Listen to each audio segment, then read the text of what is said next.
in poetry, sentence structure rules aren't adhered to, and there will be a strange choice of word, which is just because it has a certain connotation associated with it, or there'll be incomplete sentences. All kinds of things like that happen in poetry, and they're all part of painting the emotional and conceptual and symbolic picture.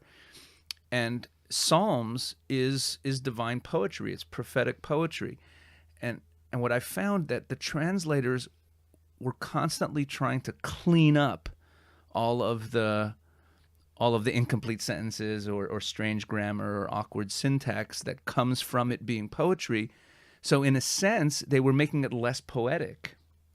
And that meant that there were many lessons that come from the original Hebrew that were being lost in translation. Right, so the verse we're going to talk about today is a great example. It's a great example of this point on Psalm 113, verse 9.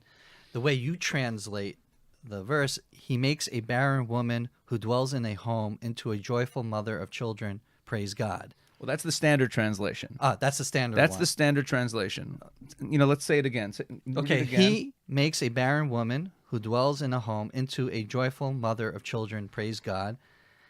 And your exact Hebrew translation of it, he makes a barren woman of the home into a joyful mother of children.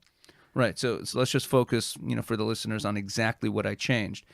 Almost all translations, I believe all translations, translate the Hebrew words akeret habayit as a barren woman who dwells in a home. Okay? The word bayit means home. Akeret is the word for barren woman, akara. So akeret habayit means a barren woman who's, I guess, in a home, but it doesn't say in a home.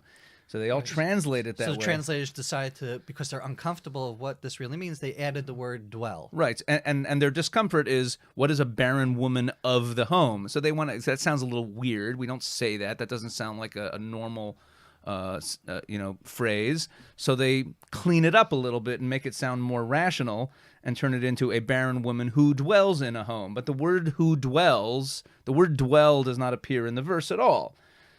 And once you go back to the original exact phraseology, no matter how awkward it is, and it's barren woman of the home, that God, the Lord takes a barren woman of the home and gives her children, and we start to discover that there's some very important symbolism there.